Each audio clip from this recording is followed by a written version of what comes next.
días.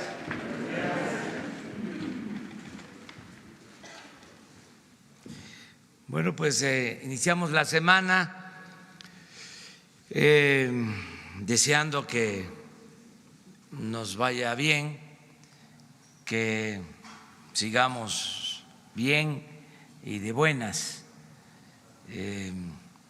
Vamos a comenzar esta conferencia de prensa, como se le decía antes, ahora diálogo circular. Vamos a iniciar con la presentación de Ricardo Sheffield, que nos trae información sobre quién es quién en los precios de las gasolinas y del gas. Comenzamos con eso y luego abrimos para preguntas y respuestas en general. Buenos días, señor presidente, muchas gracias. Buenos días a todas y a todos. En el tema del quién es quién de las gasolinas, la gasolina regular en esta semana que concluyó tuvo el precio y el margen más alto en Zapopan, Jalisco, con un precio al público de 21.52 por litro en combustibles Minotauro y un margen de 3 pesos 25 centavos por litro. Para el margen sí tuvieron dos ojos los de Minotauro.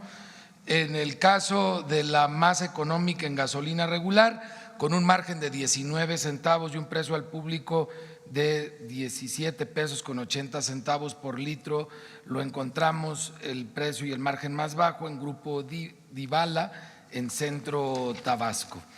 En el combustible premium, la gasolina premium, con un margen de 3 pesos 52 centavos por litro y un precio de 22 pesos por litro, lo encontramos en Monterrey, Nuevo León, en Orsán del Norte, SADCB, como el precio y el margen más alto, y el más bajo con 36 centavos por litro y 18 pesos 96 centavos por litro al público, en Aguadulce, Veracruz, Superservicio Aguadulce. En el diésel, en Hermosillo, Sonora, el precio y el margen más alto, 21.99 por litro, un margen de 3.59 por litro, y el más bajo con un margen de 31 centavos en Igualapa, Guerrero, a 19 pesos con 89 centavos por litro. Cuando lo vemos por marcas, y aquí se puede ver el efecto de que el señor presidente tenga esta sección todos los lunes. Habíamos mencionado cómo Shell se disparó a los primeros lugares y Arco bajó. Ahora Shell ajusta sus precios y lo tenemos en el cuarto lugar de la tabla, donde los más económicos siguen siendo La Gas, Total y Orsan como promedios nacionales. En el tema de verificación de combustibles, tuvimos 369 denuncias y quejas atendidas, todas a través de la app, 191 visitas y verificaciones realizadas. 3 gasolineras no permitieron la verificación y se van acumulando para un operativo especial con fuerza pública. 9 estaciones de servicio presentaron problemas de no dar litros completos, sin que encontráramos, como ya durante varias semanas, ningún rastrillo o aditamento.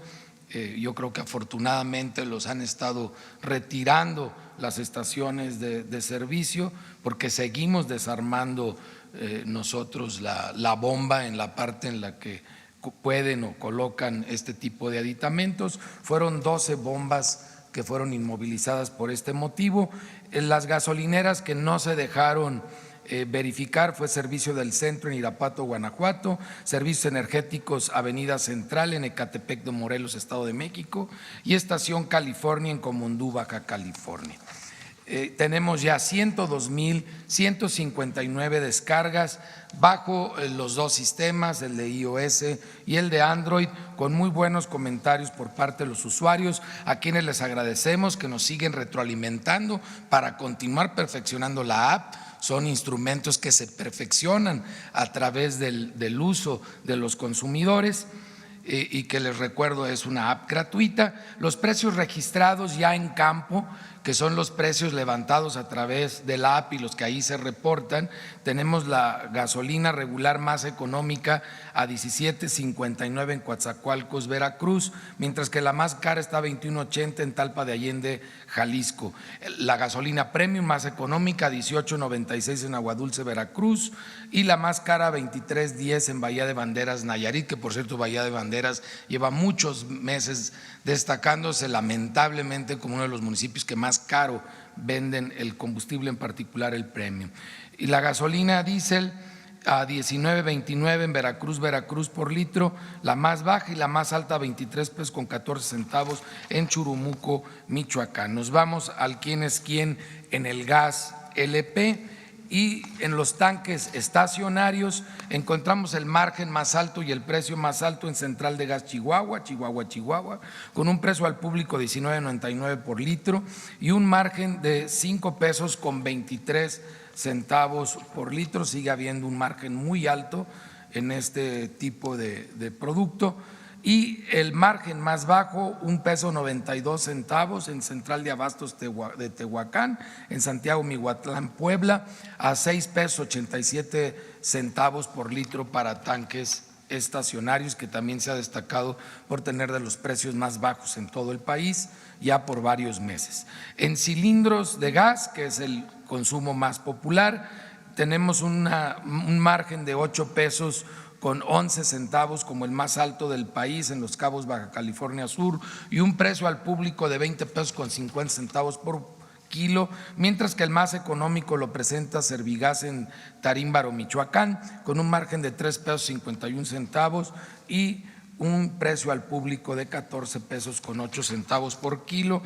Y en el caso de la verificación de la semana pasada a estaciones que expenden gas LP, fuimos a verificar 32 en el país, 20, un número alto. En esta ocasión resultó con infracciones, una negativa de verificación que también se acumula para un operativo especial con fuerza pública, 193 básculas verificadas, 38 fueron inmovilizadas porque no pesaban adecuadamente, vehículos verificados 31, 7 inmovilizados, autotanques verificados 33, inmovilizados 7, 43 lotes de cilindros fuimos a verificar en esta semana, 124 cilindros se encontraron con problemas, de los cuales 48, que es el 4%, presentaron problemas que ponen en riesgo a los consumidores. Por lo tanto, sigue manteniéndose bajo este indicador. Muchas gracias.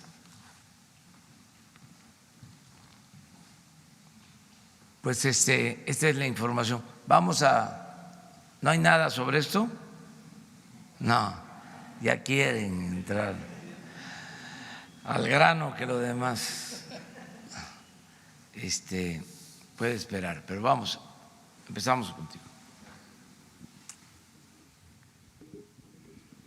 Ahora vamos a ir atrás, después. Repartimos. Buen día, señor presidente. Buen día, señor procurador. Urbano Barrera, del diario Ovaciones. El fin de semana nos dio buenas noticias sobre temas médicos por la adquisición de medicamentos para el cáncer en Francia, y que ya está salvada esa parte muy importante. Mi pregunta es del ramo médico. Ofrezco una disculpa porque me va a tardar como minuto y medio, pero creo que es básico el contexto. Usted ha dicho que hay vacantes en el IMSS, un déficit de médicos y un déficit de especialistas. Investigando vimos que parte de la culpa, o gran parte de la culpa, es del propio gobierno, de los gobiernos pasados, porque ellos son el filtro para evitar que lleguen los especialistas a los hospitales. Usted está enterado de que de mañana al sábado, llega la 43 edición del examen nacional para aspirantes a residencias médicas, que se conoce como ENARP, en el cual se va a hacer en 8 entidades para concursar por 27 especialidades médicas. Los médicos van a contestar 405 preguntas en español, van a contestar 45 en inglés, casi son 80,000 los que van a aspirar, pagarán 3,000 pesos por el examen, 240 millones casi en total, Pero lo grave de esto es que nada más 8,000 son los que van a poder empezar con la especialidad. Está pasando algo como lo que ocurre con el bachillerato, con la universidad, que se diseñó en el pasado un esquema para frenarlos, ¿verdad? Desde ahí. Yo hice una pequeña fórmula. Si de estos 8,000, si los dividimos en las 27 especialidades, nos da de 296 por cada especialidad. Pero si queremos cubrir todo el país, o sea, las 32 entidades, vamos a enviar a 9 especialistas por disciplina,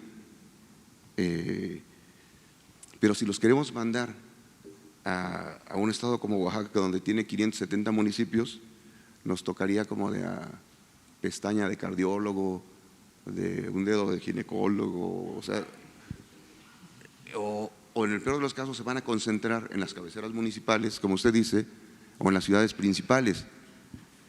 Viendo esta realidad, señor presidente, de que los gobiernos pasados crearon ese filtro para que no tengamos especialistas médicos en todo el país, yo quisiera preguntarle que si usted está dispuesto a que se duplique, al menos que se duplique, los lugares para los especialistas, que se les dé también el pase automático a los especialistas que ya cursaron en este gran filtro que colocó el Estado, que tengan el pase automático a los hospitales del IMSS o de todo el sector médico, del sector salud, porque todavía no es garantía, después de que salen de la especialidad de este examen, todavía no los aceptan, los siguen rechazando y prefieren a los que se capacitaron en el extranjero.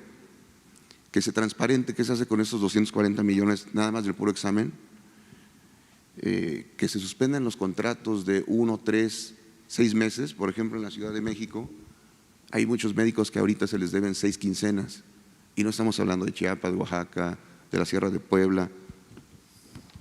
Los médicos también piden que en el proceso de basificación que usted está anunciando, que se privilegie primero a las enfermeras, a los médicos, a los psicólogos, a las trabajadoras sociales y después al personal administrativo. Y por último, ellos solicitan que el examen nacional para aspirantes a residencias médicas ENARM lo pueda aplicar la UNAM, lo pueda aplicar la Sedena, la Marina, que tienen un gran prestigio, nada más en la parte de infraestructura, aunque ellos participan también en el diseño. Hay el CEPEC o la Comisión Interinstitucional, que son 6 o 7 dependencias y como 40 universidades, institutos, asociaciones, ellos lo diseñan, pero que lo aplicara la UNAM, la Sedena y la Marina, porque hay antecedentes. Por ejemplo, en el gobierno de Fox ese examen se traficaba en 50,000 pesos, en el sexenio de Felipe Calderón llegó a costar hasta 110,000 pesos en el mercado negro, y los médicos ya están hartos de eso, de que exista ese freno. Todo eso lo puede checar usted en la averiguación previa de la ex-PGR, ahora de la Fiscalía 107, UEDIX, PSAJ del 2004. Gracias, señor presidente. ¿Qué opina de todo eso? Gracias. Sí, es muy buena tu pregunta y tu reflexión. Es un tema que estamos atendiendo. Yo creo que en poco tiempo, en una semana, vamos aquí a presentarles el plan que tenemos para la contratación de médicos, de enfermeras, de especialistas, porque en efecto hay vacantes. Acabo de estar en una gira este fin de semana en Yucatán, en Campeche, visitando hospitales. En el caso de Yucatán, de 4 hospitales visitados del IMSS Bienestar, en 3 no tienen pediatra. Imagínense. Y son hospitales que atienden un porcentaje considerable a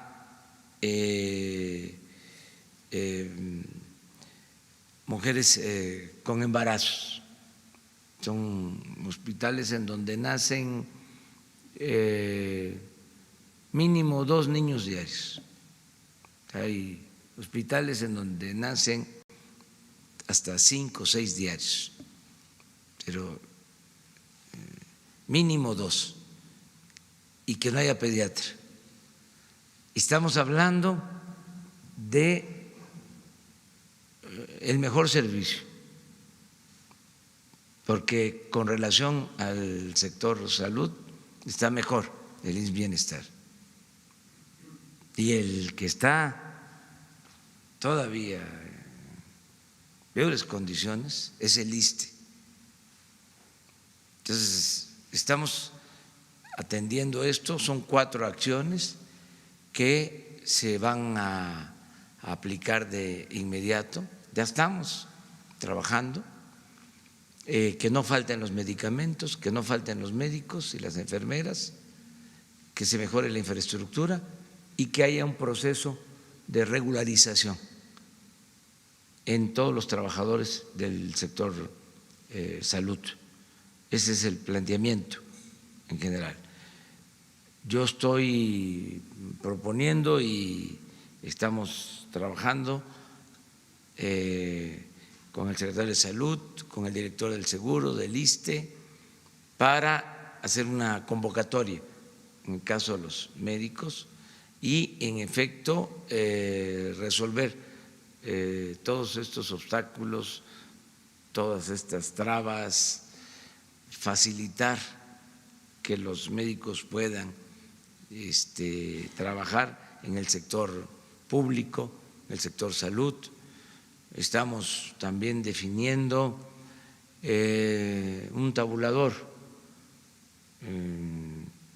que implique pagarles más a los médicos y a los especialistas que trabajan en las zonas más pobres y marginadas del país. O sea que a veces los pediatras o los especialistas no quieren ir a las comunidades más apartadas porque les resulta mejor trabajar en las capitales de los estados.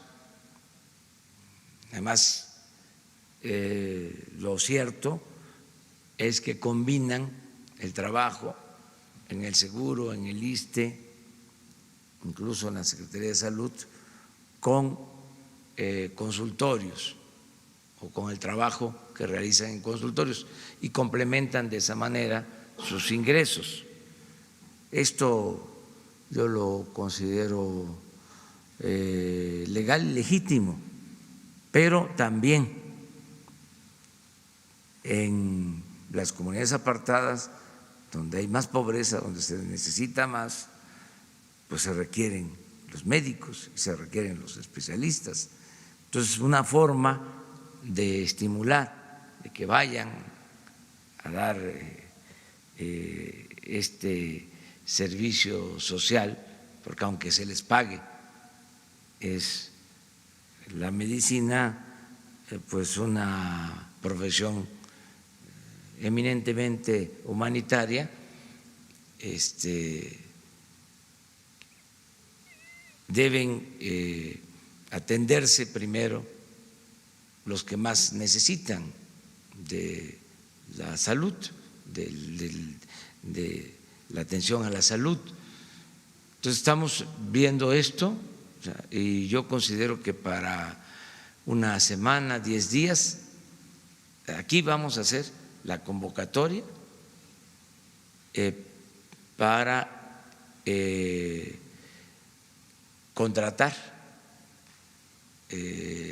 a más enfermeras, a más médicos, a más especialistas y resolver lo de las vacantes y ver también esto sobre los cursos o las especializaciones y los obstáculos, a qué se debe, si tiene que ver con la falta de hospitales que sirvan al mismo tiempo de escuelas para la capacitación, para la formación de los médicos, para que hagan sus especialidades, ver todo esto, revisarlo. ¿Sí? En eso estamos, pero es muy bueno tu planteamiento, muy oportuno.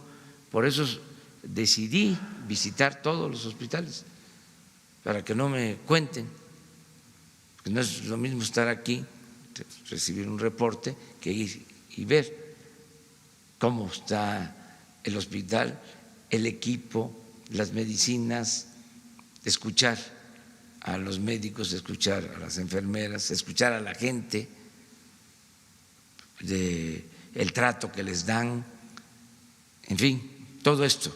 Yo espero que pronto vamos a mejorar mucho el servicio y por eso va a incrementarse el presupuesto de salud en 40,000 millones de pesos para que tengamos más recursos y podamos cumplir con estas 4 acciones básicas.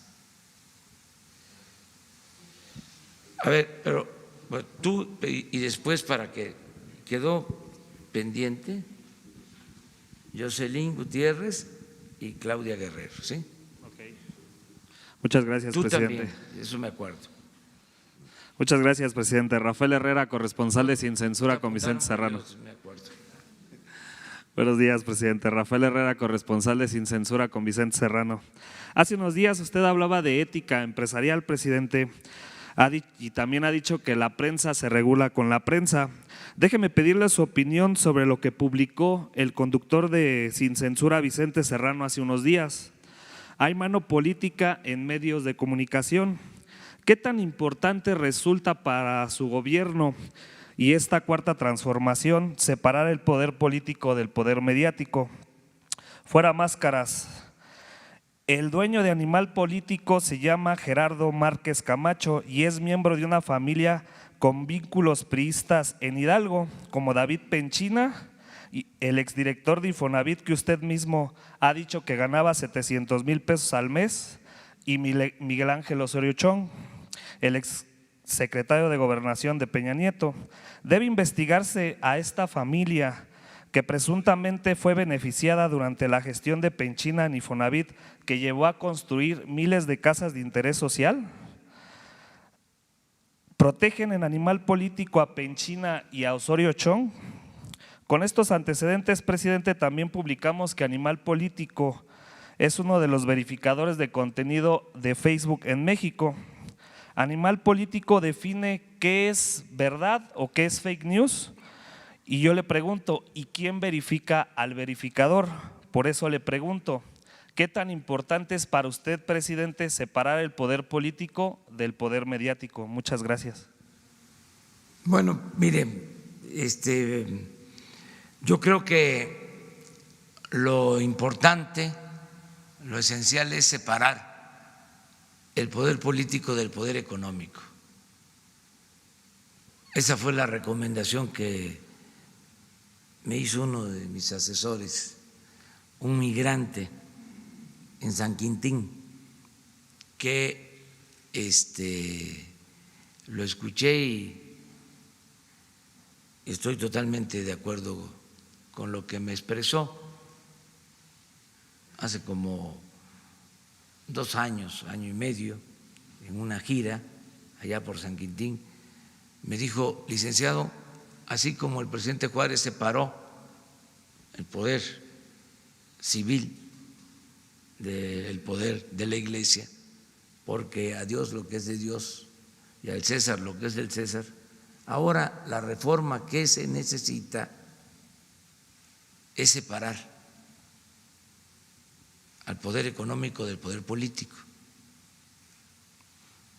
Y es sabio el consejo, fue un buen consejo, porque lo que sucedía es que el gobierno estaba al servicio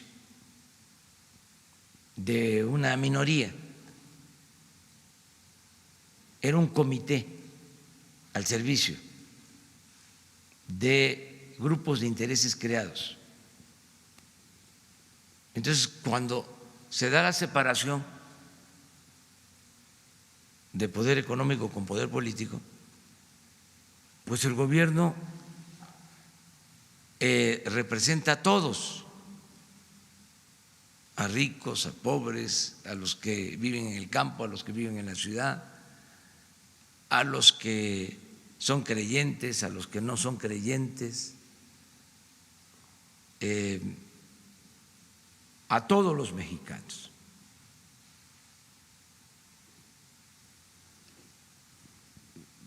Puede ser que el poder económico estén medios de comunicación, porque también había esa mala costumbre, no de ahora, de tiempo atrás, de que se protegían los poderes económicos con los medios de comunicación. Pero ya no existe eso, ya esto cambió y está siendo aceptado por todos. Yo no tengo presión de medios de comunicación, no tengo presión de empresas. A veces hay cuestionamientos a lo que hace el gobierno, pero esto, como lo he dicho en otras ocasiones, es normal en una democracia. Lo importante es no mezclar el poder económico con el poder político, es como no mezclar la delincuencia con la autoridad, porque ese es también otro vicio que había, el que se aliaba la delincuencia con la autoridad y no había fronteras. Imagínense en un municipio en donde el secretario de Seguridad Pública lo propuso la delincuencia, pues ya no hay ninguna garantía de seguridad para los ciudadanos. Y así era, porque en las campañas para ganar recibían dinero, era triunfar a toda costa, sin escrúpulos morales de ninguna índole. Por eso es importante la moralización del país. Entonces, ganaban y había que entregarles la Secretaría de Seguridad Pública y luego la Secretaría de Obras y luego ya de plano la presidencia municipal completa. Entonces, esto tiene que irse erradicando, acabando. Hay que separar. Una cosa es la delincuencia, otra cosa es la autoridad. Una cosa son los negocios privados y otra cosa son los negocios públicos. Nada de mezcolanza. Y no utilizar al gobierno para proteger intereses de particulares. Precisamente en ese sentido, presidente, entonces se va a investigar por parte de su gobierno esta situación que duró muchos años con Penchina y con Osorio Ochoa. Ya que dijimos de que no vamos nosotros a abrir expedientes, lo he dicho con mucha claridad. Si está la denuncia. Solo que haya denuncia. Y eso corresponde a la Fiscalía General. Darle seguimiento, también el compromiso de no detener ninguna denuncia, de no impedir, obstaculizar una denuncia, de no hablar con el fiscal para decirle, me congelas ese expediente. Ya no es el tiempo de que no se podía tocar al intocable, ya es otra cosa, ya no hay impunidad. Pero nosotros no promover estas denuncias, lo dije hasta en la toma de posición, porque entonces tendríamos que abrir muchísimos expedientes, no habrían juzgados suficientes, cárceles, y estaríamos dedicados a eso. Imagínense cuánto desgaste y no podríamos sentar las bases del México del futuro. Muchos pueden decir, es que si se mete a la cárcel a los corruptos, así ya se construye un México distinto, nuevo. No, necesariamente. Lo más importante es que el marco legal cambie, que se pueda castigar la corrupción y gobernar con el ejemplo, y que sea mal vista la corrupción, que podamos estigmatizar la corrupción, aunque no les guste a mis adversarios, pero decir guácala, fuchi, iscareca al corrupto, o sea, que el que tenga una mancha de corrupción no se la pueda quitar ni con todo el agua del Grijalba y del Usumacinta y del Golfo de México. Que no se celebre la corrupción. Es que ese era el peor de los males.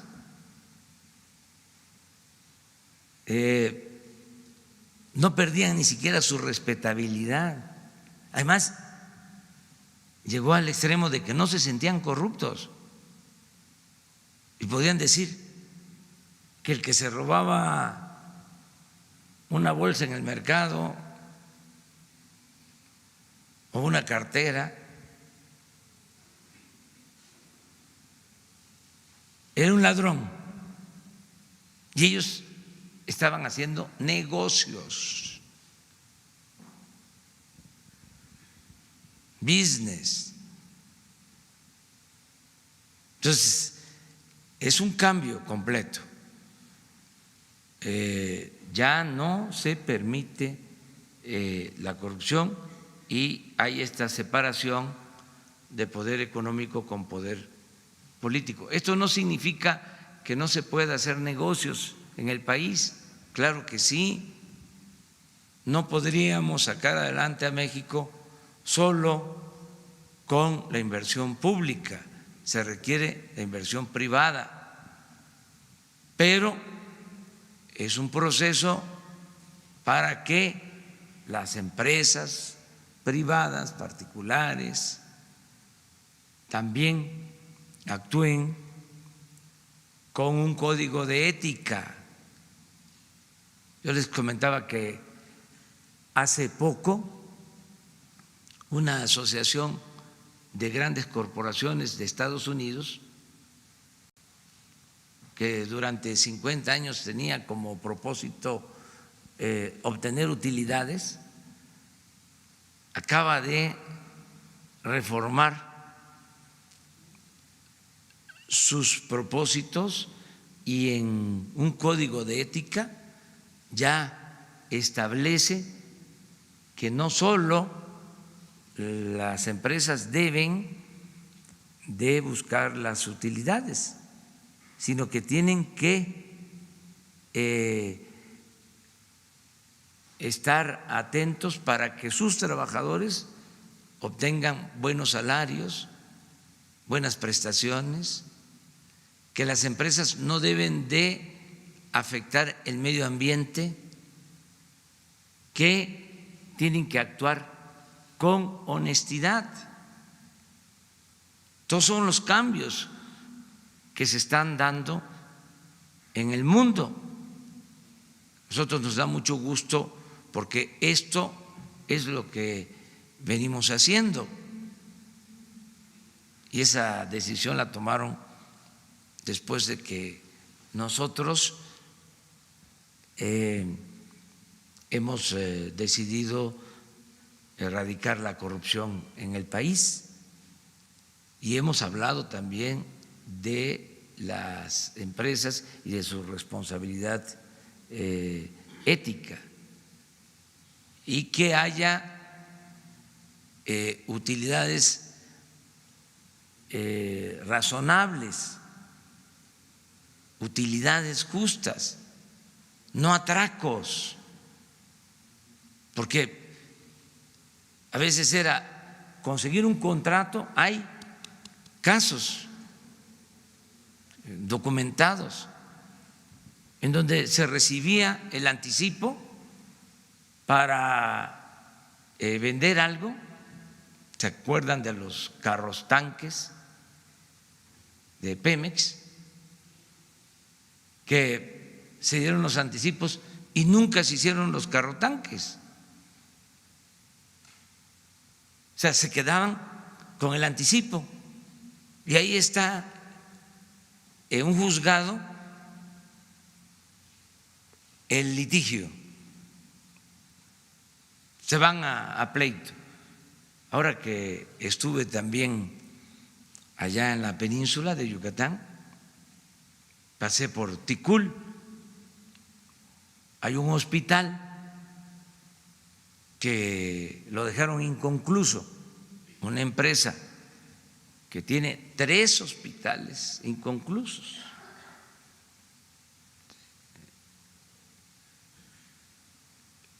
De estos contratos que daban, que les llaman APP, por los cuales el gobierno del Estado o el gobierno federal tiene que pagar muchísimo dinero. Si un hospital cuesta 500 millones, terminan pagando en 20 años 5,000 millones, 10 veces más y a veces 20 veces más. Y antes se comprometía el presupuesto de los estados, eran acuerdos con Hacienda y al constructor se le pagaba año con año. Bueno, se sigue pagando porque ni modo que no pagáramos esas deudas con este sistema que establecieron en el periodo neoliberal. Y entonces, en este hospital que dejan a la mitad,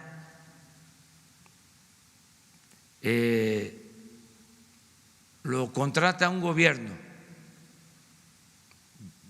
en Yucatán. Llega el nuevo gobierno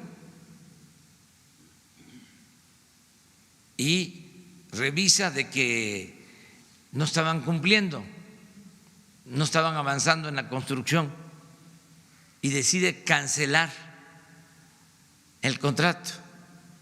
Entonces ahora la empresa está pidiendo de indemnización por daños, porque se detuvo el contrato, 150 millones de pesos. Entonces ahí está, en ruinas, ¿sí?, abandonada la construcción. Entonces estamos buscando la manera de resolverlo, pero ahí la empresa tiene que entender de que es un abuso. Si ellos no cumplieron, estar pidiendo ahora 150 millones de pesos para reiniciar la obra. Entonces, estas cosas son las que ya no pueden seguirse dando. Acabar con toda esta corrupción. ¿Por qué se hacían estas cuestiones? Bueno, porque se negociaban en Hacienda, los mismos de Hacienda les hablaban a los gobiernos estatales para recomendarles a estas empresas. Y así, pagando del presupuesto año con año por estas obras. Ya eso se terminó. Esto los tiene algunos enojados, pero van a ir entendiendo. Afortunadamente ya muchos saben que esto ya no se puede seguir haciendo. Lo mismo en el caso de las facturas falsas, oposición, porque no les gusta que se sancione a quienes llevan a cabo estos ilícitos. Imagínense cuánta evasión fiscal está documentado, incluso la Oficina de Investigación Financiera ya ha presentado casos de posibles delitos por este tipo de facturaciones. Acuérdense ustedes de cuando salía un reportaje de que una empresa financiaba una campaña, iban a ver el domicilio de la empresa y era una casa modesta, pero en muchísimos casos a veces ni sabía el señor de la casa o era un trabajador. Hay pruebas de todo esto. Entonces, ¿cómo permitir que eso continúe? ¿Cómo oponerse a que sea delito grave el falsificar facturas, el que haya empresas fantasmas? Tenemos que terminar con todo eso, porque significa, entre otras cosas, evadir impuestos, menos recaudación, y entonces el gobierno tendría, como lo hacían, que aumentar los impuestos, que crear impuestos nuevos. ¿Cuál era el pensamiento, la concepción predominante en estos conservadores corruptos, tecnócratas, neoliberales? Pues era que había que cobrar más impuestos. ¿Qué fue la reforma fiscal? Pues eso, que la gente se apretara más el cinturón. ¿Cuál es la diferencia ahora? Que es el gobierno el que se está apretando el cinturón. No estamos pidiendo que el pueblo se apriete el cinturón. Así de claro, porque salían con el cuento de que era muy poco lo que se recaudaba, lo que se cobraba de impuestos en México con relación a otros países. Entonces, por lo mismo había que aumentar los impuestos. Pero en el supuesto de que fuese así, lo primero que tendría que hacer el gobierno es dar el ejemplo de una administración honesta, eficiente, sin derroche, y ya después, si no alcanza, después de que no hay corrupción, después de que hay austeridad y no alcanzó, entonces ver la posibilidad de que haya más contribuciones. Pero aquí era aumento de contribuciones y seguía la robadera y el derroche. Muy injusto, muy desigual. Entonces sí hay un cambio en ese sentido. Bueno, vamos a ver con Jocelyn. Sí, pero a ver, Jocelyn, no vino. Claudia. Gracias, presidente. Buenos días. Quisiera consultarle sobre 3 temas. El primero, quisiera conocer su opinión sobre las pesquisas que inició la Fiscalía General de la República contra el dirigente nacional del PRI por presunto enriquecimiento ilícito en medio de un escándalo inmobiliario. Que debe la Fiscalía atender la denuncia. Tengo entendido que la presentó un dirigente del PRI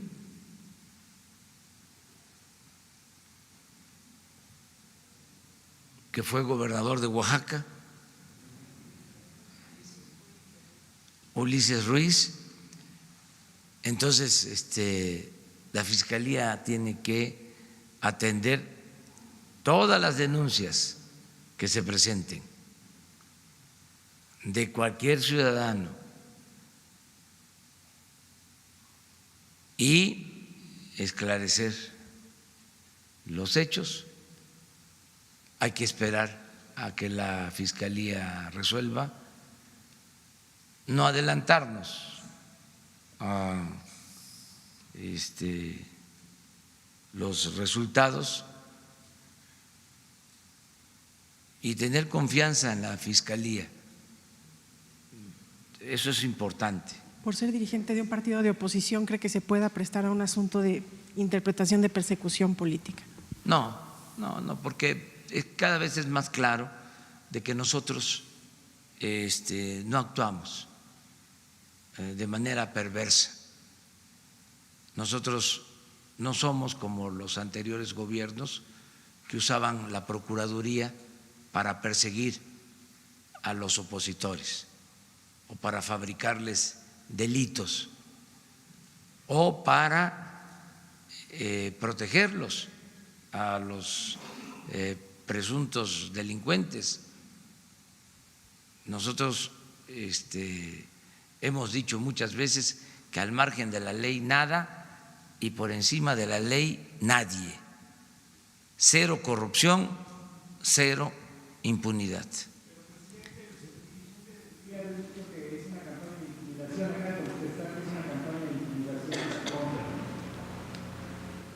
Pues puede ser, pero no de nosotros.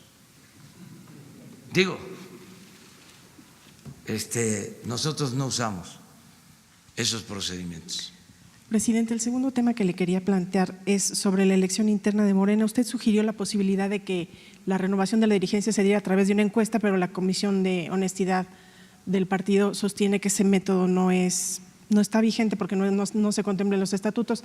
¿Tiene usted alguna otra propuesta? Y segundo, ¿qué responde a las denuncias de algunos aspirantes a la dirigencia en el sentido de que servidores de la nación están participando haciendo proselitismo por alguno de los candidatos? No, 2 cosas. Yo no me puedo meter, fue una sugerencia que hice, eso le corresponde decidirlo a los órganos de dirección de Morena. Yo no me meto en la política interna de Morena. Di esa sugerencia con el propósito de que no haya confrontación, de que no haya enfrentamientos, pero no es más que una opinión. Y no tengo intención de meterme en los asuntos internos de ningún partido.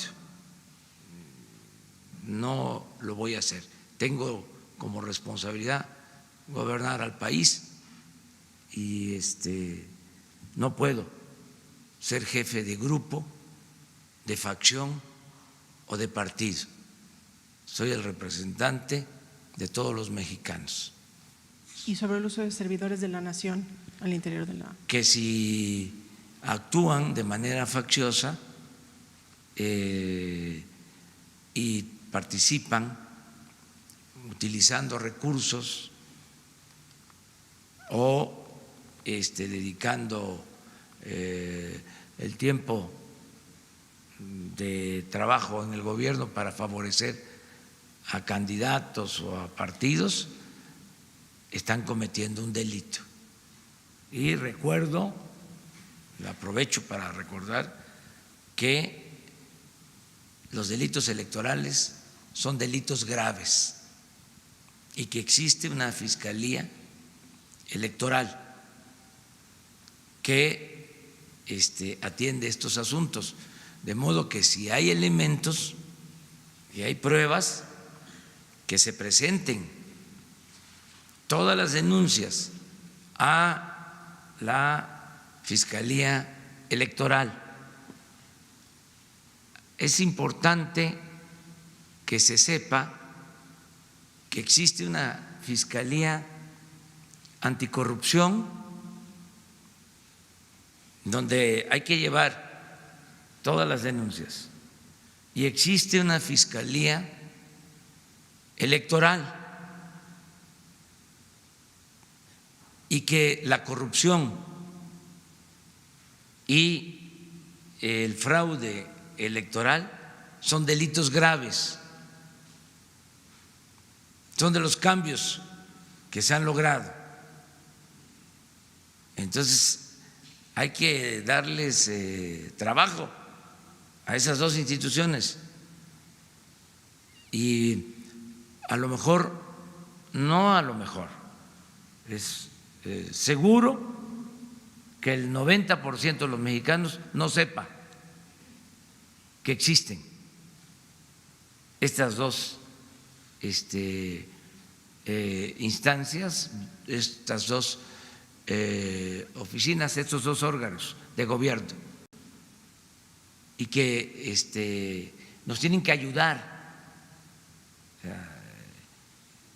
Esto es parte de los cambios, de la transformación de México, de la cuarta transformación del país, el que todos los ciudadanos participemos. La política es asunto de todos, no es asunto de los políticos únicamente, como se pensaba y se decía antes, es asunto de todos.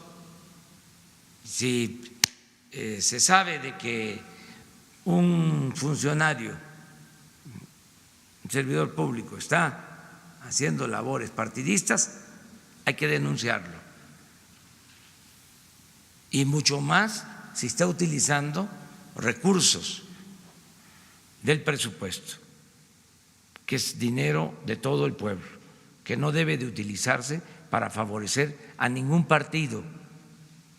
Ya se acabó lo de el reparto de despensas, el reparto del frijol con gorgojo, el tráfico con la pobreza de la gente, la política clientelar, el condicionar los programas para votar por un partido.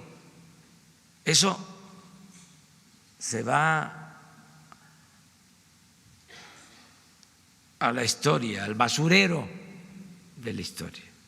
Y finalmente, presidente, preguntarle su opinión sobre las expresiones del expresidente Vicente Fox, que dijo, y lo cito, es momento de darle en la madre a la Cuarta Transformación. Sin comentarios.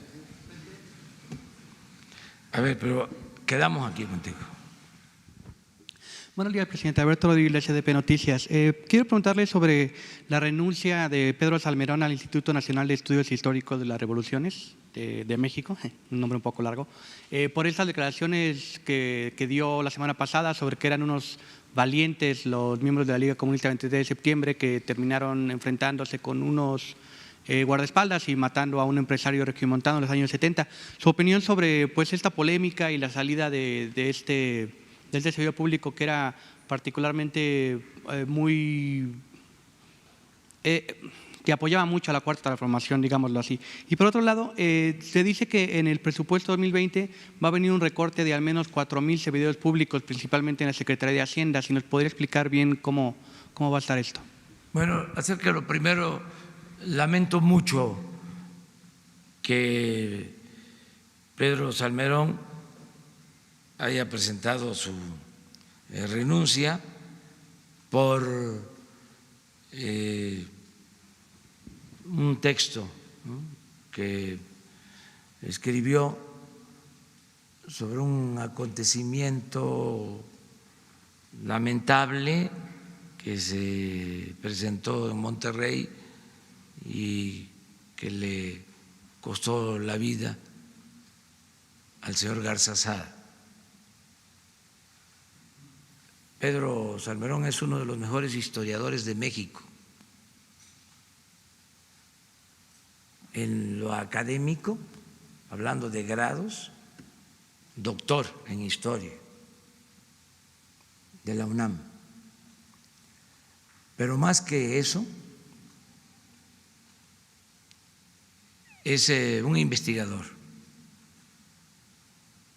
muy acucioso, profesional. Es el que ha hecho la mejor investigación que se conozca sobre la división del norte. Un trabajo excepcional. Yo lo respeto mucho. Es un extraordinario intelectual de primer orden. Por eso lamento que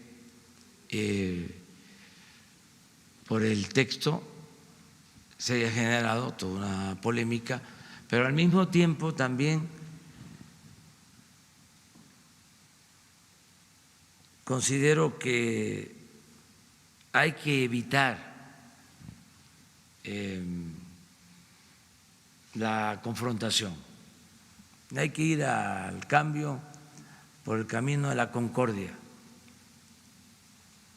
Nuestros adversarios, los conservadores, que están moralmente derrotados, están buscando todas nuestras posibles fallas o errores, porque quieren articularse, quieren agruparse, quieren constituirse en un grupo reaccionario, como los que han habido cada vez que se lleva a cabo una transformación en nuestro país.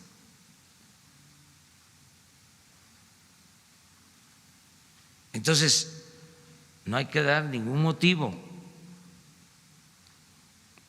Y también de manera sincera, ser respetuosos.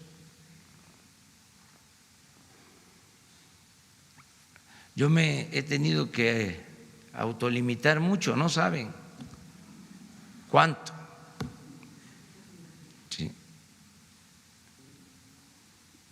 pero tenemos todos que hacerlo, porque así lo requieren las circunstancias y porque vamos bien, se va avanzando sin confrontación, sin desgastes, desde luego sin agresiones mayores, sin violencia, y se está llevando a cabo una transformación profunda. Imagínense cómo están los que se sentían dueños de México.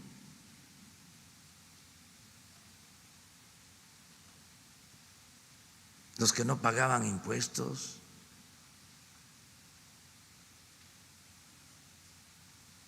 los que tenían de empleados a los funcionarios públicos.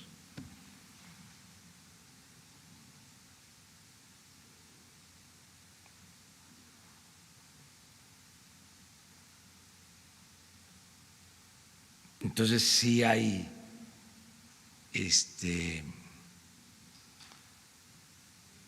pues esta sensibilidad, este ambiente que hay que procurar serenar, tranquilizar.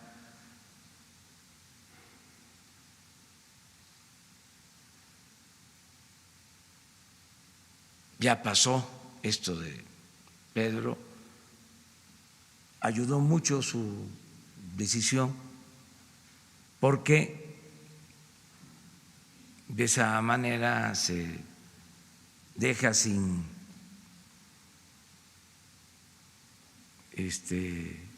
argumentos a los adversarios, y que conste que hay que separar entre los familiares del señor García Sada, que pues tienen sentimientos, ¿no?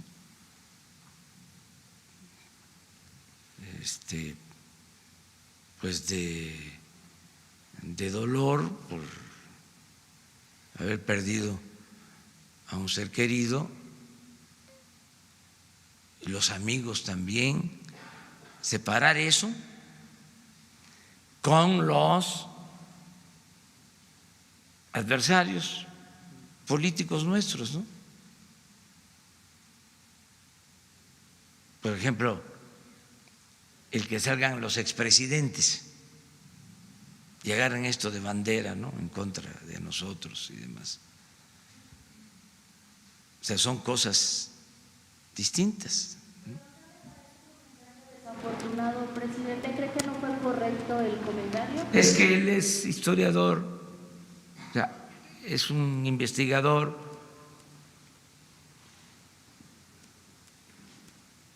es como la libertad de cátedra. No se le puede estar diciendo a un escritor, no puede haber censura. Sin embargo, pues se consideró que no fue adecuada la expresión, una palabra, jóvenes valientes, sí. Entonces, y él también hace un razonamiento sobre eso, o sea, pero lo mejor es no confrontar. Toda su renuncia está en que si se la aceptan o no. Sí, pero eso corresponde a la Secretaría de Cultura. Yo doy mi opinión en general. Yo creo que eso fue lo mejor. O sea,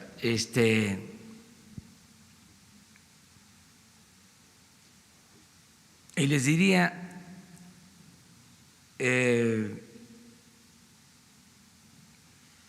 que Pedro vale más como investigador, como historiador, que como funcionario.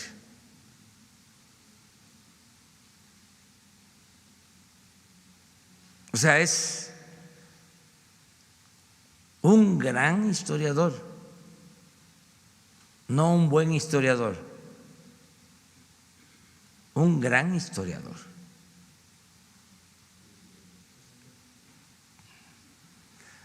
Bueno, ya quedamos ya. Sobre los posibles recortes que vendrán con el No, presupuesto 2020. no hay nada de eso. Hoy viene un periódico de estos muy famosos, el Financial Times, de que el presupuesto no es suficiente y que hace falta más inversión para infraestructura, y es parte de lo mismo, ¿no? Yo siento que el presupuesto es suficiente porque garantiza el bienestar de la mayoría de la gente, de los ciudadanos. Dice este periódico que no se considera lo de los contratos de Pemex. Pues claro que no. ¿Cómo vamos a seguir con esa política si nos engañaron? Ese periódico debería de ofrecer disculpa, ese Financial Times, porque era de los que publicaba de que la reforma energética significaba la panacea, que íbamos a estar produciendo 3 millones de barriles diarios, y nos dejaron el gobierno con menos de 1.700.000 barriles. Y en vez de decir nos equivocamos,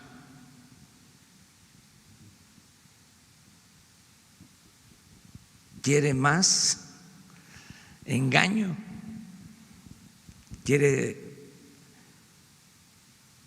más mentiras. Por eso no hay que dejarse apantallar por esa prensa. Es mejor el Reforma.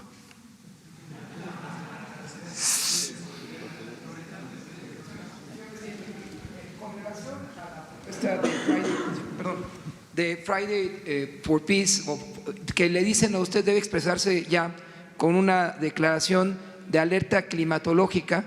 ¿Cuál sería su postura? Usted se reunió hace un año con el ministro de Exteriores, Guy Drian, de Francia, que vino aquí a la Ciudad de México, y el presidente Macron le envió un mensaje para pronunciarse, como ya lo hace Gran Bretaña, por una emergencia climatológica. ¿Usted estaría en esa condición de declarar ya una emergencia climatológica? Y el punto 2, hace un par de años en el Estado de México, como presidente de Morena, hizo una demanda ante la Procuraduría General de la República entonces en contra de un exgobernador de Veracruz por enriquecimiento inexplicable.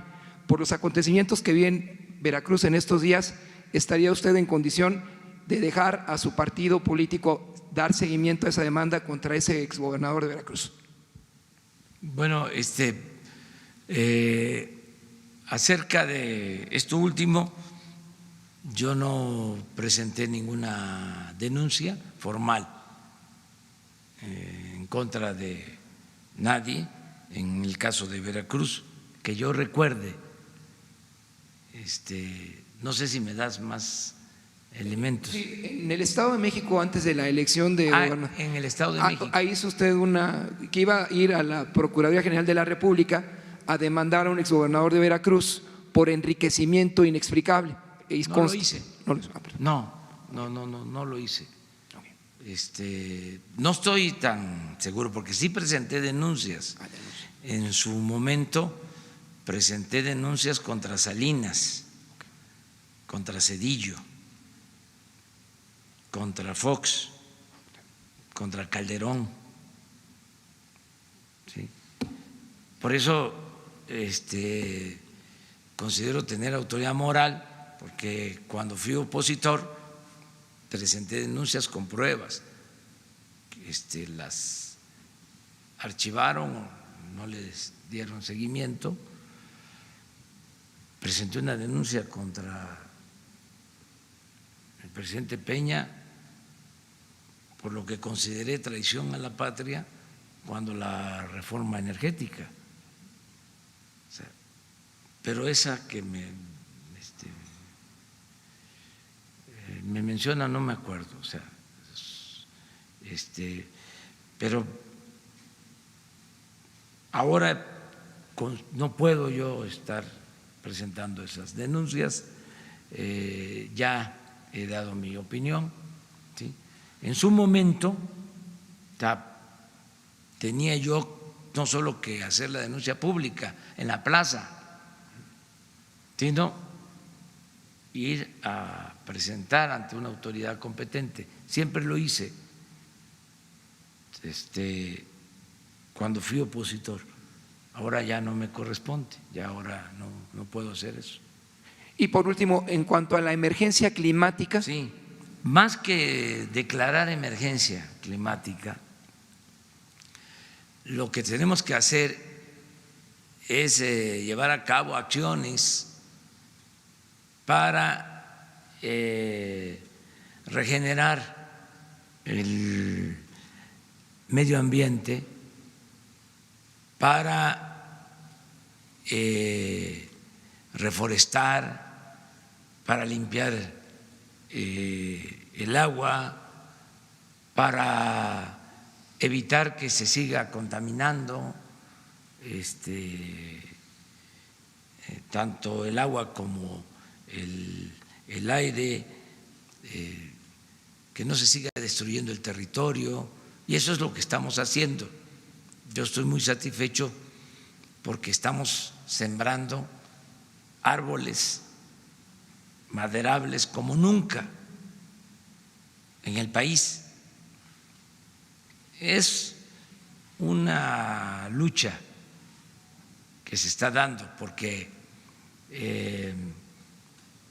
sigue habiendo tala clandestina, ¿sí? Y se está haciendo todo lo posible por evitar que se destruyan los bosques. Estamos procurando eso, cuidar nuestros bosques, y al mismo tiempo estamos sembrando árboles, y estamos cuidando el agua, y no se están dando permisos para la explotación minera como se hacía anteriormente, no se están dando permisos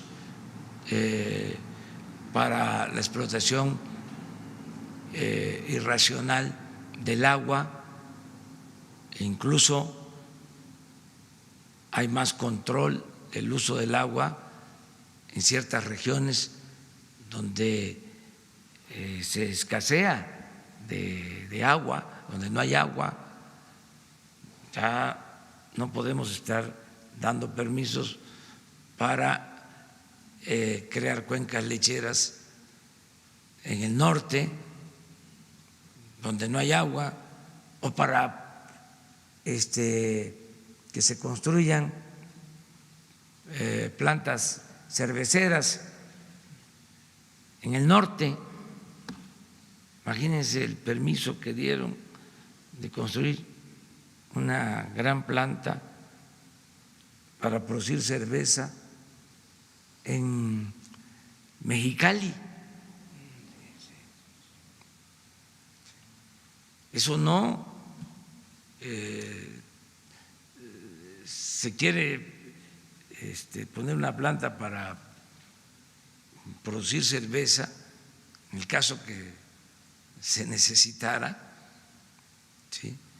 Pues al sureste, ahí está el Papaloapan, ahí está el Grijalva, ahí está el Usumacinta, ahí está el 70% del agua del país. Cuencas lecheras, lo mismo. ¿Qué es la leche? Es agua, ¿sí? Producir la leche significa cultivar la alfalfa, que requiere muchísima agua. Entonces, ¿en dónde tienen que estar esas actividades? Pues donde haya agua. Es lo mismo en cuanto a política de asentamientos humanos, de desarrollo urbano. En vez de que siga llegando la gente al centro del país o a las ciudades del Bajío, vamos a procurar desarrollar las costas, vamos a procurar primero que la gente ya no siga emigrando, que la gente pueda ser feliz y trabajar y tener bienestar donde nació, donde están sus familiares, pero para eso hay que destinar la inversión al sur-sureste, no seguir invirtiendo donde siempre tiene que haber un desarrollo más horizontal. Entonces, eso es lo que estamos procurando. ¿Y en materia de fracking, está en contra del fracking en México? Totalmente. Está prohibido el fracking. Está prohibido el fracking. Como están prohibidas las semillas y en particular el maíz transgénico. Eso lo tenemos que cuidar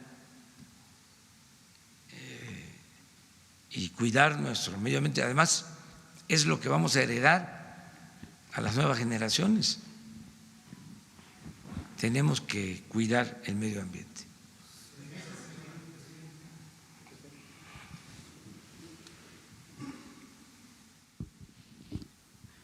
Gracias, presidente. Buenos días, Daniel Blancas de Crónica.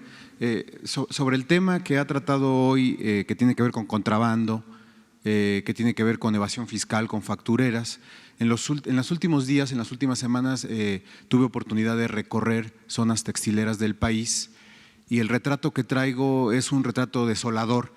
No sé si se lo han comentado. Es un sector muy importante para el país que encierra alrededor de 1.350.000 empleos. No solo estamos hablando de los industriales de arriba, estamos hablando de la gente que se dedica a la costura, a la confección, al diseño, etcétera, ¿no? Es una industria vasta, dominada desafortunadamente, presidente, por el contrabando. Nos encontramos historias de industriales que prácticamente reconocen que han tenido que recurrir a ingresar al país mercancía de contrabando porque no tienen otra manera de hacerlo. Esta amalgama de contrabando tiene que ver o está coludida con los despachadores de las aduanas y los transportistas. Si los textileros no le entran a esta mafia que abarca moches de 350,000, 450,000 pesos por contenedor, les roban los contenedores. Entonces prácticamente están obligados ellos a meterse a esta dinámica del contrabando ilegal. No solo existe este contrabando bronco, presidente, que le llamamos, está este otro contrabando técnico que tiene que ver con mercancías que son etiquetadas de manera falsa, con triangulaciones ilegales, mercancía que se hace pasar que viene de Estados Unidos y en realidad viene de países orientales. Están involucradas mafias de China y mafias del Oriente Medio. La pregunta, presidente, es si de alguna manera usted ya sabía de esta situación que están pasando los textileros. El 80% de los textileros este año ha reportado pérdidas, algunos cierres, otros están prácticamente en quiebra. ¿Sabía usted, conocía de esta situación? ¿Ya se han acercado al gobierno? ¿Cuál es la estrategia para ayudarlos y para recuperar este sector que, como usted, como le he comentado, es muy generoso en empleos para el país? Sí, estoy muy consciente de eso. Tengo información de lo que está sucediendo y son dos cosas que estamos llevando a cabo. Primero, se están limpiando todo lo que era el manejo de las aduanas. Por eso el cambio. La persona que está ahora, Agüet, es una gente honesta, íntegra, que por eso lo nombramos, para limpiar aduanas. Ya se conoce históricamente uno de las áreas de más corrupción en el gobierno. ¿Sí? Estamos metidos limpiando. Va a haber resultados ahí. Tenemos ese propósito de limpiar aduanas. Lo que dicen los textileros en este sentido es que efectivamente han notado la mano del gobierno en los directores de aduanas, que los directores de aduanas están en este perfil de cero corrupción que usted ha hablado aquí, pero son, digamos, los que están abajo, los despachadores, los que se están prestando a esta situación. Tenemos ese problema, es que en todo el gobierno, es que empezamos arriba, ¿sí? Tenemos problemas de inspectores en pesca, ¿sí? En aduanas, ¿sí? Lo que teníamos también como problemas, y sigue habiendo, pero menos, en migración. Tenemos que ir limpiando de arriba para abajo, pero yo les digo a los textileros de que vamos a poner orden en eso. Nos va a llevar algún tiempo, pero se va a limpiar de corrupción aduanas. Lo otro que es yo creo importante que sepan que vamos a apoyar a la industria textil como a la industria del calzado.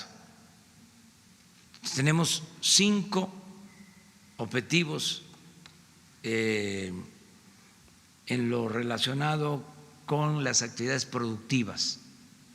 Primero, fortalecer la economía popular. Segundo,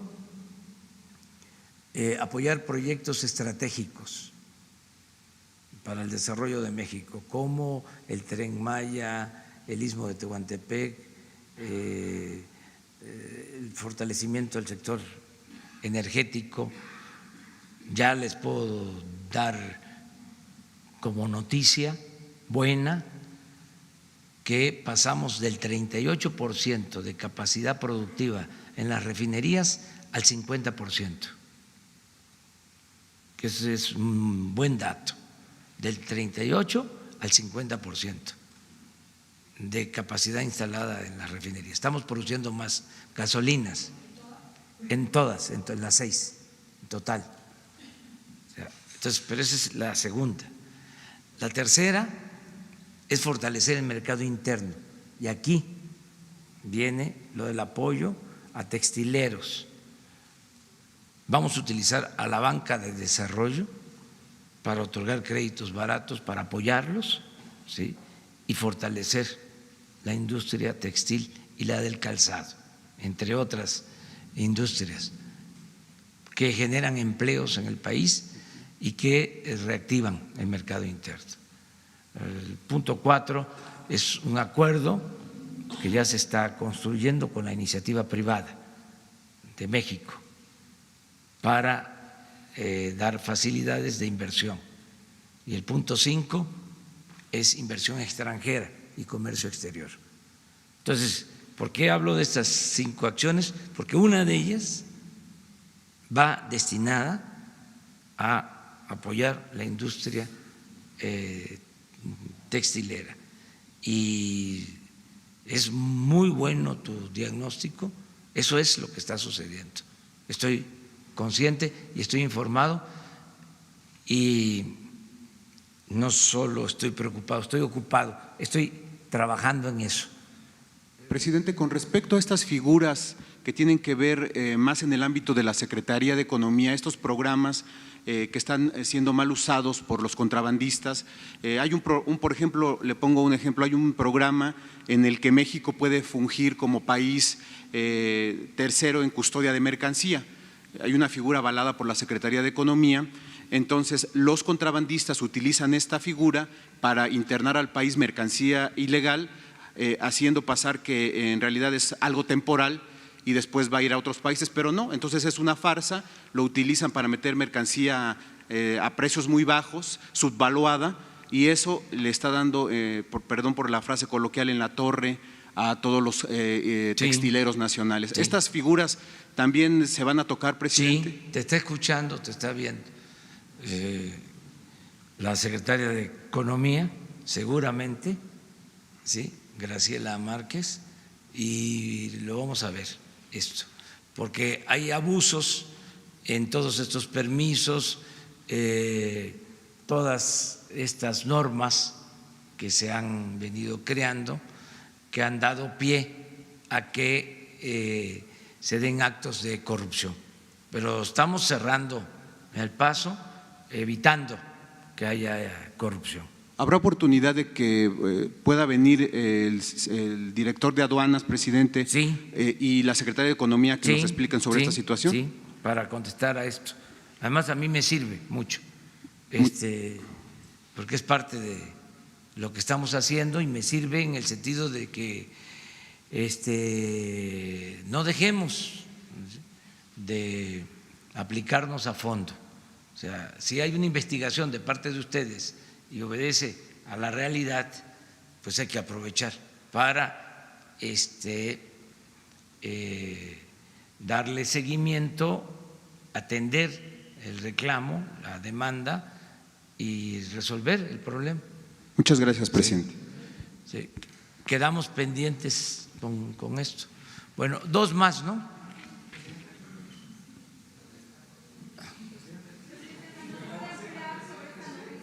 Aquí atrás. A ver, sí, mire, estamos invirtiendo en las refinerías, no se hacía, llevaba tiempo, y encontramos que no se procesaba petróleo crudo suficiente en las refinerías porque no estaban trabajando a toda su capacidad. Bueno, en general siguen sin estar operando a toda su capacidad, pero estaban produciendo muy poco, habían refinerías paradas que llevaban meses sin operar porque no les apoyaban a los técnicos de las refinerías, a los trabajadores petroleros, con refacciones, a pesar de que en cada refinería se tiene un taller mecánico y que son muy buenos los trabajadores de las refinerías, como todos los trabajadores de Pemex, no se les daban recursos, no había presupuesto suficiente o costaba mucho lo que hacían y por la corrupción seguían las cosas igual. O sea, el ejemplo más claro de corrupción en las refinerías es que en 15 años invirtieron 8,000 millones de dólares en la rehabilitación de 3 refinerías. Les llaman a esos procesos de configuración 8,000 millones de dólares, 3, Minatitlán, Cadereyta y Madero. y no se reconfiguraron las otras tres. Salina Cruz,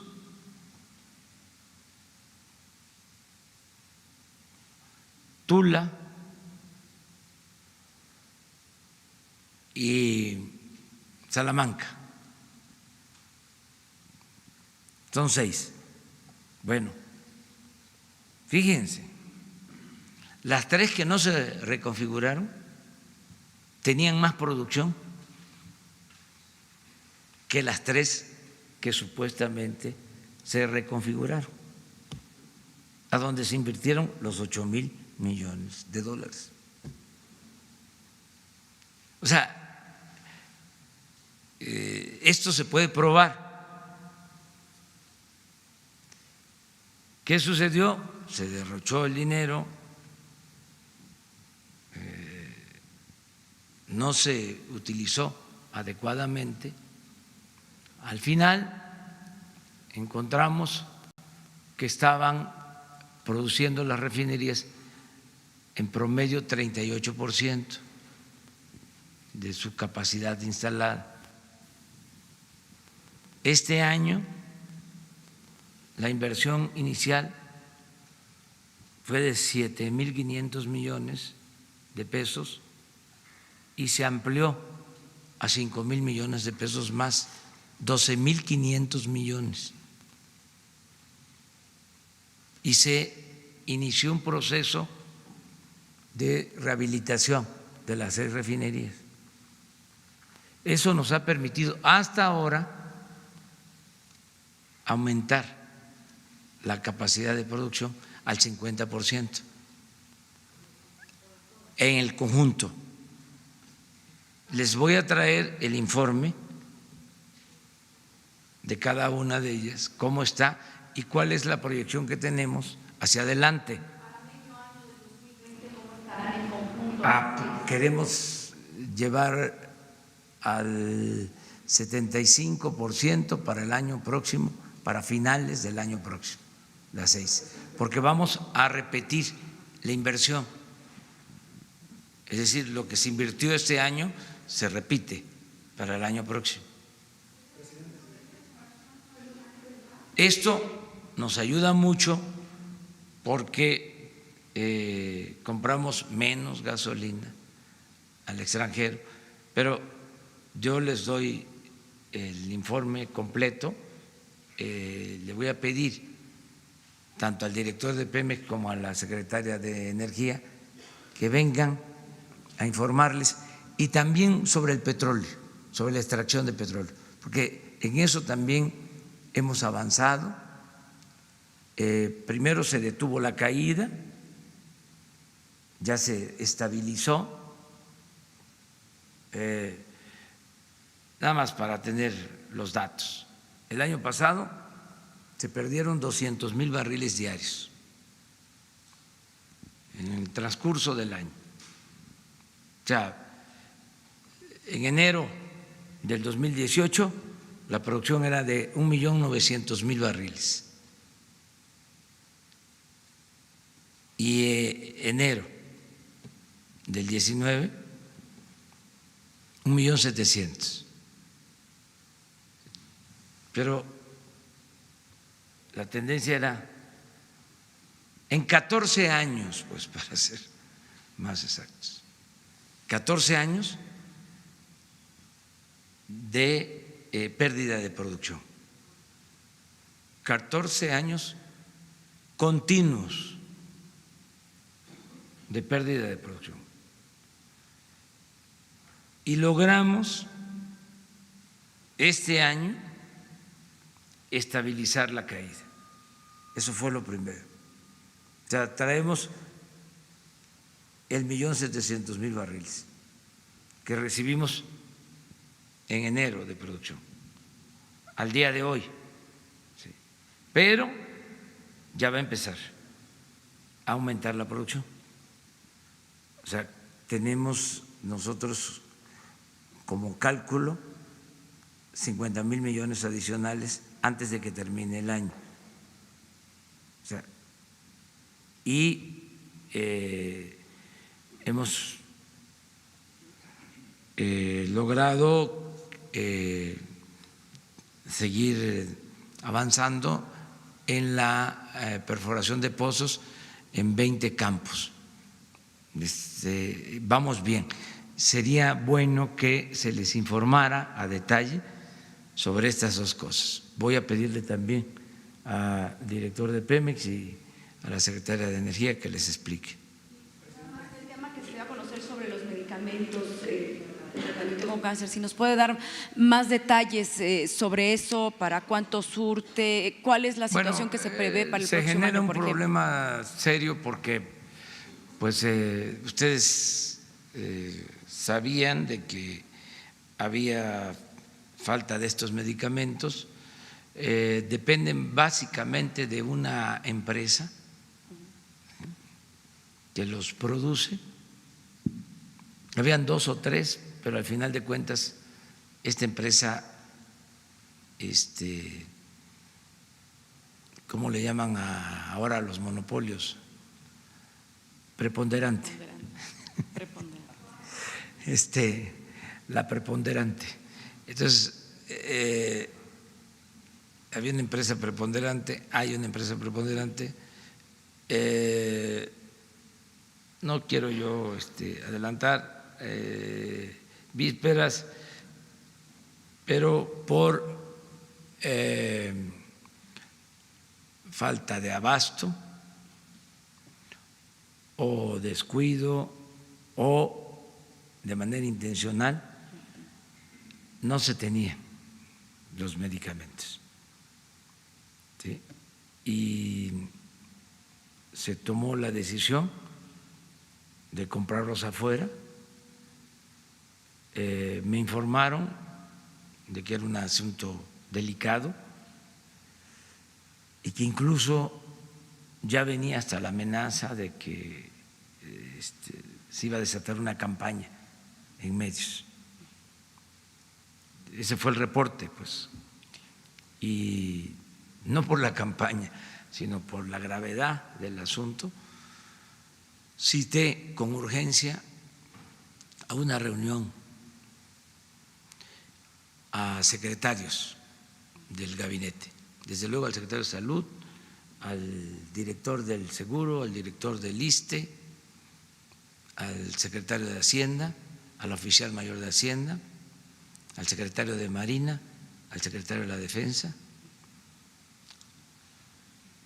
y les pedí que se implementara un programa para comprar los medicamentos donde fuera, que era urgente y que lo teníamos que hacer entre todos y prepararnos para que no volviera a suceder, que no tuviésemos emergencias, que no dependiéramos de un solo abastecedor,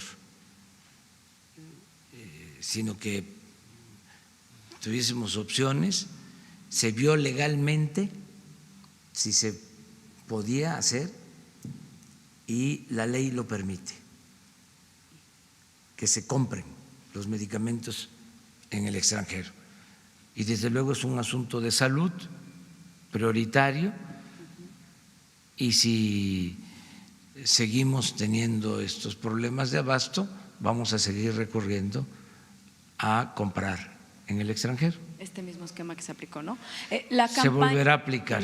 La campaña que dice que ya venía, ¿no? ¿Saben ustedes, sabe usted, Sí. presidente, ya la patrocinaban? ¿Quién la iba a hacer? No, que me decían en el reporte, en la carta, de que ya estaban pidiendo los, creo que senadores, ¿no?, ir a visitar el hospital infantil y los hospitales para constatar de que no había la medicina para los niños de cáncer. Y sí, no iba a haber, porque no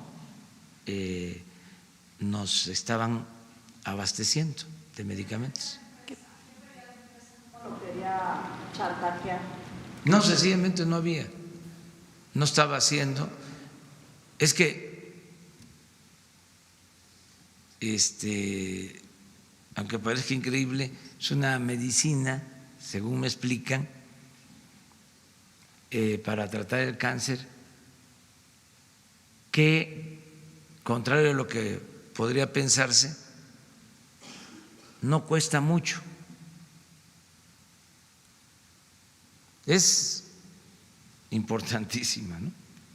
Pero no cuesta mucho y no les importa hacerla porque no hay mucha utilidad. Ese es un complemento.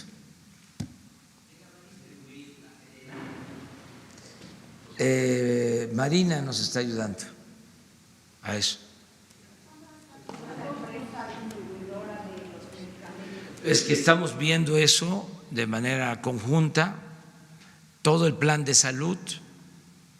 Yo espero que todo esto se vaya atendiendo, se vaya resolviendo. Es que estaba pues muy echado a perder el sistema de la producción, distribución, ¿sí?, y la compra de los medicamentos. Era un negocio, pues, uno más, pero estamos hablando de medicinas. O sea, consiga un abastecedor en el sí, país. siempre. Pero no se pierde ingreso de impuestos, presidente. No le hace, no se pierde porque lo más importante es la salud y además era tanta la corrupción que hasta podría comprarse más barato. ¿Involucrados también políticos? ¿Estaban involucrados también políticos en estos moches con las medicinas? Sí, pero pues ya eso se los dejo de tarea a ustedes, de investigación. Me voy, mañana nos vemos. Mañana, apúntense. Sus reuniones el día de hoy. ¿Con Jesús? ¿Cómo? Mañana.